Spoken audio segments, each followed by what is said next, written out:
اور جب جتنی ڈونیشن آتی ہے، اسلامک یونیورسٹی میں جب بم بلاسٹ ہوا تھا کیفیٹیریا میں، اس کا ایک گارڈ کرسچن بھی تھا. 4 مہینے بعد اس کی بیوہ کا انٹرویو جیو نے نشر کیا تھا کہ بیچاری کے پاس کوئی کرسچن پریسٹ ہی نہیں گیا کہ اس کی کوئی مدد کر دے یا اس کے لیے کوئی دعا کر دے. وہ کہتی ہیں میرا شوہر تو شہید ہو گیا مسلمانوں کی جانیں بتاتے ہوئے، مگر چرچ سے آج تک اس کے پاس کوئی نہیں گیا. ادھر کدھر گیا؟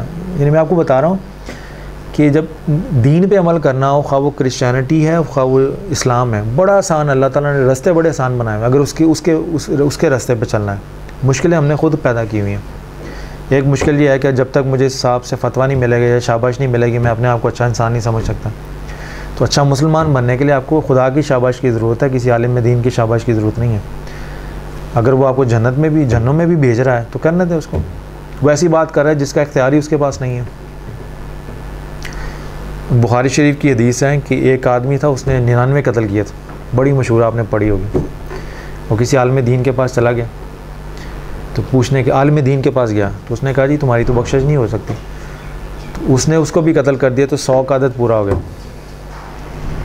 جب 100 کا عدد پورا ہو گیا تو وہ آدمی پھر ایک اور کسی بزرگ کے پاس گیا جو دریا کے کنارے اللہ والے بندے تھے. تو ان کے پاس گیا تو انہوں نے کہا جی میں 100 قتل کر کے آیا ہوں، آپ بتائیں میری توبہ قبول ہوگی یا نہیں.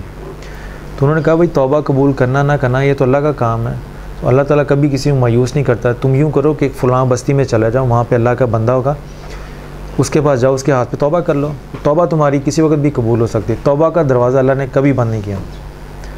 تو وہ آدمی چلنا شروع کر دیتا ہے تو رستے میں اس کی ڈیتھ ہو جاتی ہے. تو بدی کے فرشتے بھی آ جاتے ہیں، جہنم میں لے جانے والے فرشتے بھی آ جاتے ہیں اور جنت میں لے جانے والے بھی آ جاتے ہیں. تو ان کا آپس میں کلیش ہو جاتا ہے کہ جو جہنم میں لے جانے والے فرشتے ہیں وہ کہتے ہیں جس نے 100 قتل کیے ہیں تو یہ جہنمی ہے، جہنم میں جائے گا. تو جو جنت والے ہوتے ہیں وہ کہتے ہیں اس نے توبہ کی نیت کر لی تھی، تو توبہ کی نیت سے تھا تو یہ جنت میں جائے گا. تو دونوں فرشتے کہتے ہیں کہ چل اللہ تعالیٰ کی بارگاہ میں یہ معاملہ سبمٹ کرتے ہیں تو جیسے اللہ تعالیٰ حکم فرمائیں گے. تو دونوں فرشتے حاضر ہوتے ہیں دونوں سائڈوں کے.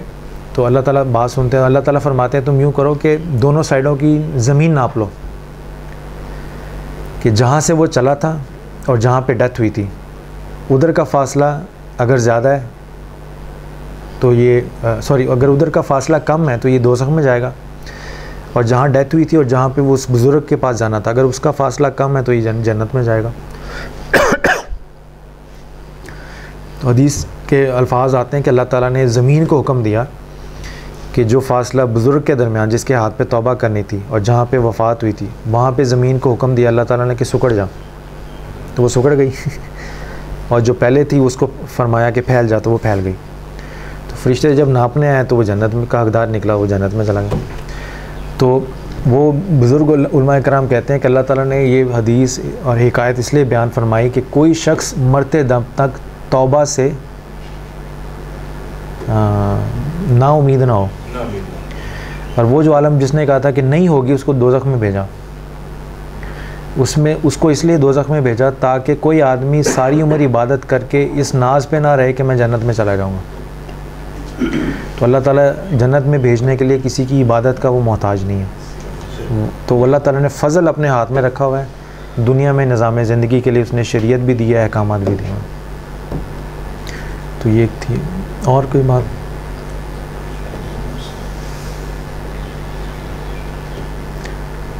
کلیئر ہے جی سب؟ اب آپ کو کچھ میں ویڈیوز دکھا دوں.